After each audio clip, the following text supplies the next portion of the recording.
Yeah, I just had to get through that clip there. Like I said, the topic for tonight is really understanding the changes that people go through, those people that you fall in love with. I guess the first question I have for you is, have you ever been swept off your feet by someone? Whether, well, I guess more along the lines, have you ever met somebody that you had that instant connection with? Someone that you felt like just after that first meeting you could fall totally in love with, whether it takes a long time or a long time, short time, nobody really knows, but you just feel like you have such a great connection and great chemistry with someone that just after those few seconds you feel like they're the world. Have you ever come across that? If you have, describe that feeling for me. I mean, I know there's been times where I've met someone and you know, you have these great expectations for what it could be, just from that initial interaction. Whether it's just the attraction, or whether it was a sense of sensuality that that person gave off. But there's something about that person that made me think, you know what?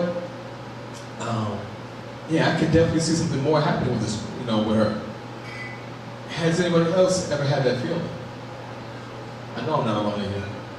Back to smile. Has anyone else had that feeling? And if you have, what does that really feel like? What does it feel like to be totally swept off your feet? Somebody's personality is so charming that you just barely can contain yourself. You want to get all giddy, but you don't. You're trying to remain controlled, try to be cool, but you know, you really want to do a tap dance. What's that feeling? Y'all can just leave me out here hanging, huh? Or you're just reminiscing right now. Remember that good feeling. Get past that for a second and tell me, what is it like to be swept off your feet?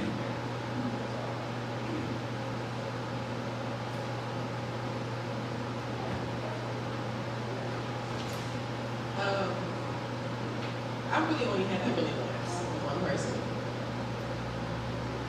But it's sort of hard to put into words, but this is gonna sound kind of silly, but I swear it's just the way it felt.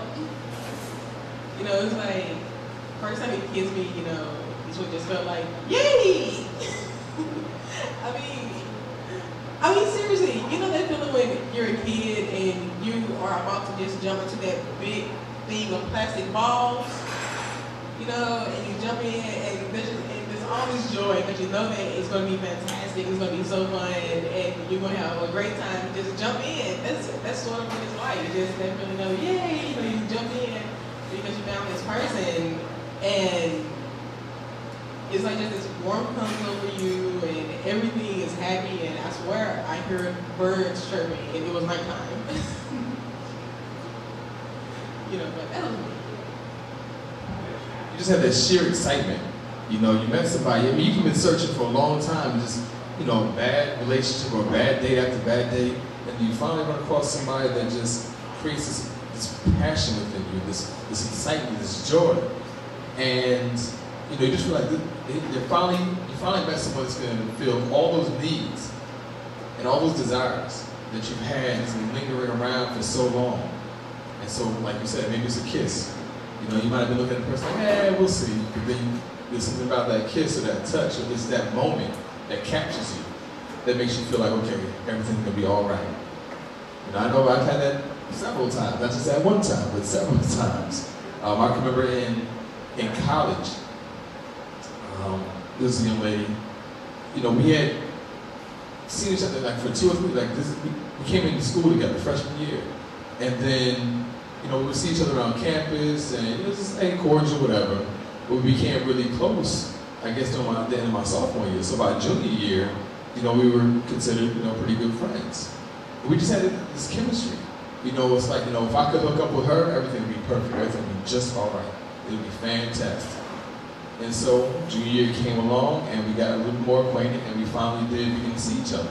And just the moments that we shared was a very brief, very brief relationship for several reasons. But just the moments that we shared is like perfect. This is what I've been looking for. This is what I've been waiting for. you know, the chemistry that we have, you know, just the time that we shared together was just perfect, to the point where, and I think I talked about this before, having someone in your life that even when you're no longer with them, you continue to compare everybody else to them. If they don't measure up to what this person showed you, then they can't even make it through the front door. So that's what she was for me. She was that person that just sparked something in me that said, okay, this is exactly what I'm looking for. And we all have that happen. Now when that does happen, you know, that's like almost like your first impression of somebody. You know, you met somebody and they're showing you everything that you want to see. Everything that you believe that the person is, you know, is just based off of these initial interactions. Now, how long does that last? That first impression. Now, imagine that you're with this person for a while after you met. You guys begin to date, you guys begin to develop a relationship. How long do those initial feelings last? And how long does that first impression of that person, what you thought that person was, and what that person has been showing you, how long does that typically last? How long has it lasted? And we've all been in relationships. We've all, you know, met somebody at some point and decided that we want to take this a little further. So we've seen this. We've all felt a little bit of this, at least just a little bit of this. And you must have felt something very positive about that person to begin with. So when doing that, you know, apparently the feeling subsided after a while. That's what I'm asking. How long did it take for that feeling to start subsiding? How long did it take for you to feel like, okay, this isn't the person that I thought they were initially? That's all relative. Your answer will be different than my answer.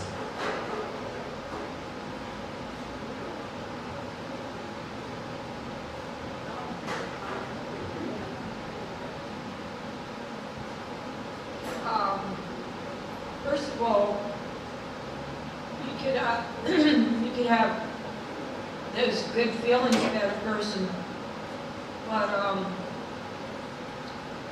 I think before you go into even getting closer to them, let's say a date, because I really think you should know a hell of a lot more about the person and go beyond your exciting feelings that you have. The exciting feelings may never go away, but I think there's so many things that you need to know about a person before you get into a dating relationship, because there's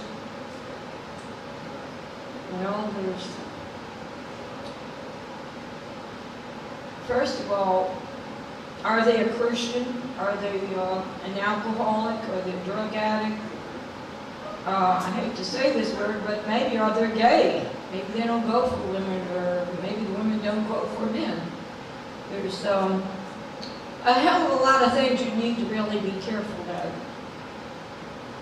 And if you get past all that, and you do date, and it's only what destiny brings from that point would be between the two people.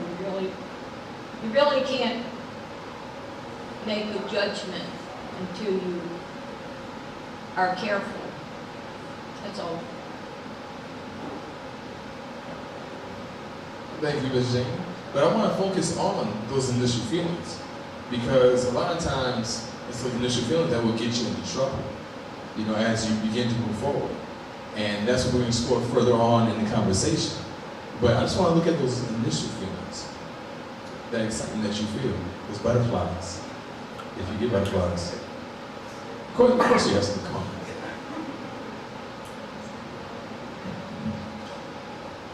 Well, a couple of years ago, when I was in the military, I met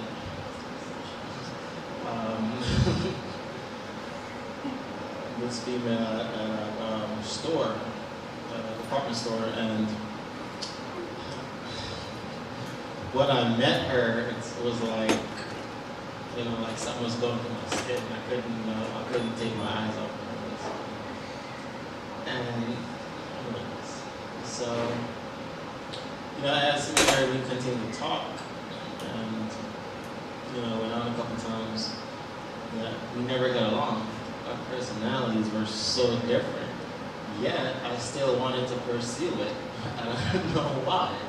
You know, it was just that, I didn't understand what the purpose of that was, but anyway, we started out bad, got into a relationship, even got worse, and ended bad. To say the least.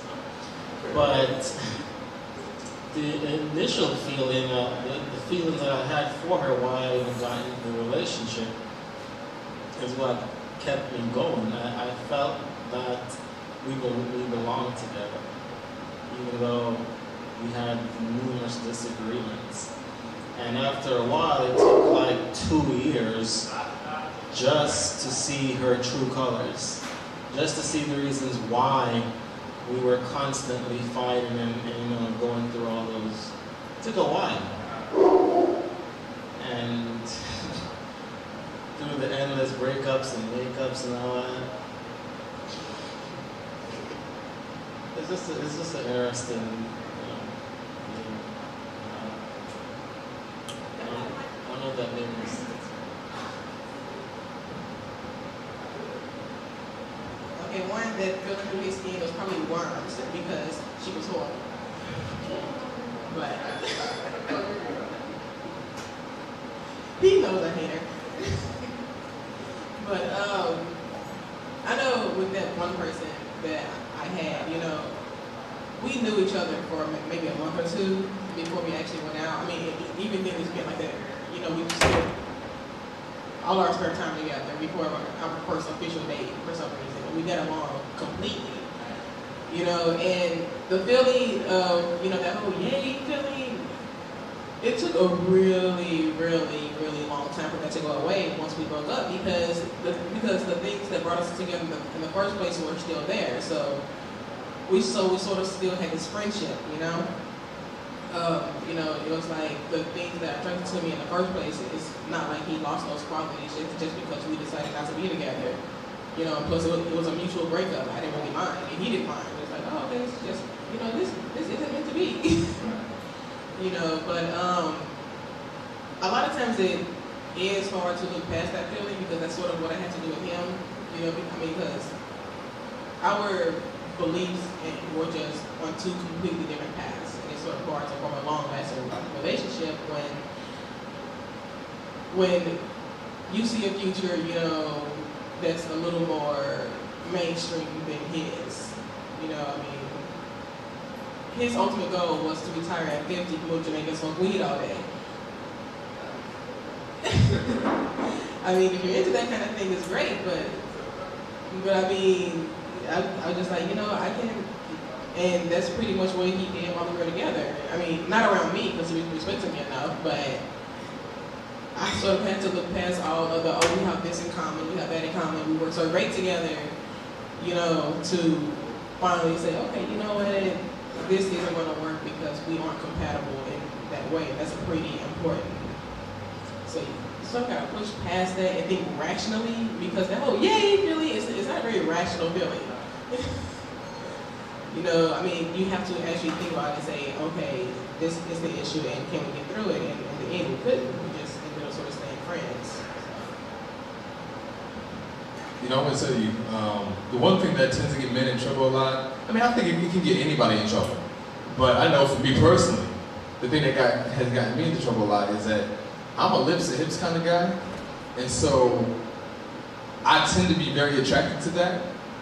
And that a lot of times will blind your judgment. And that's what that initial feeling does. The initial feeling a lot of times will blind your judgment and keep your logical mind from seeing what it is that's really happening here. And a lot of times when you do have those initial feelings, those are pretty superficial feelings. Because like Ms. Jane said, you don't know that much about that person at that point to say, okay, this could be, you know, a great relationship. You're just going off of what you're seeing and what you're feeling. And you can have those great feelings, that's fine. But, like I said, you know, I can think of plenty of my friends, male friends, and I guess some female friends, yeah, some female friends too, who have found somebody so extremely attractive that now all of a sudden they feel like, okay, well, I'm gonna make this work because they're just so turned on by that particular person. You know, I've gotten in trouble with big bucks many times. Just knowing, okay, well, I probably shouldn't be dating this person, but she got a pretty nice posterior.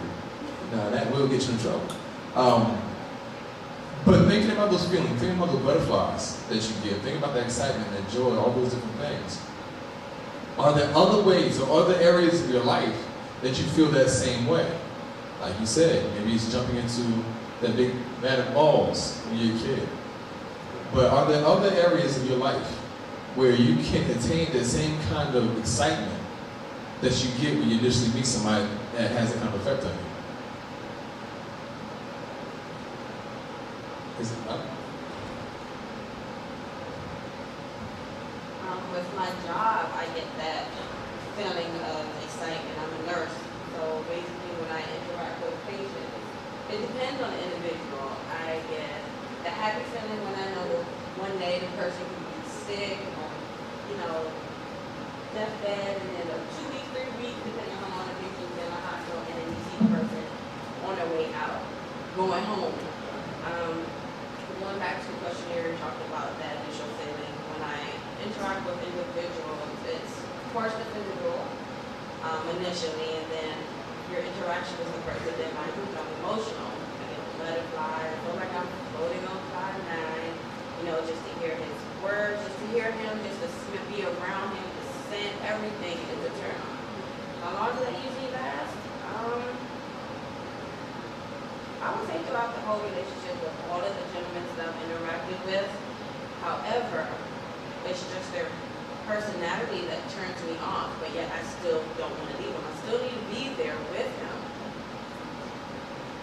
I don't know, it's weird. I don't know. No, I totally hear what you're saying, because a lot of us will stay in relationships for those particular reasons, just because of those initial feelings we have, and I'm going to get into more of that in the second segment. But I know, for me, a lot of times, I get that same feeling, like you said, when you're working, when I'm working also. Like when I'm out in the street selling my books, and someone who's read my book comes up to me and says, oh, it was great, it made me think about this, I remember that. You get that same sense of, you know, it's like fulfillment. You feel a little bit more fulfilled being around that person, or hearing something, or seeing something that is pleasing to you. So for you, it's seeing somebody being healed and walking out that door when you know they came in and were in the worst condition.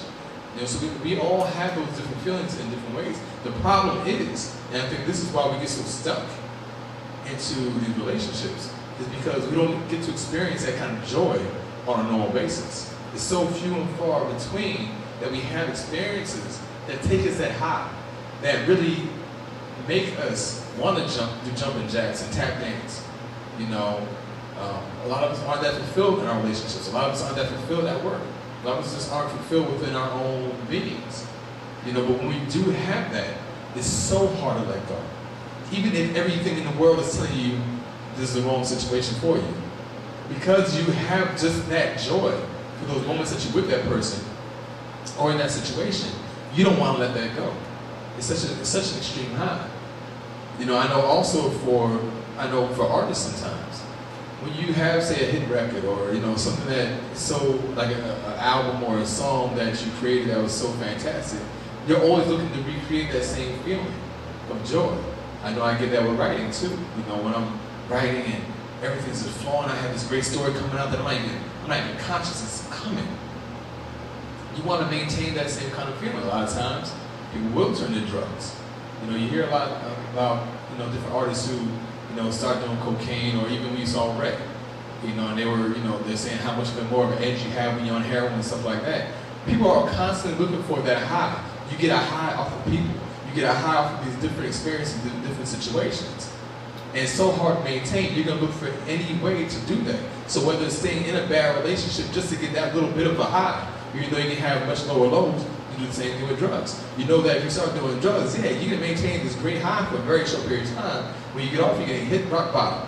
You can have that massive low, so you're looking to get high again. And it's like a continuous cycle. So you run into that same thing in our relationships sometimes. And that's what you need to be very careful of, being very conscious of what's happening here. That you're getting this great high, but at what cost? What are you missing out on? you know.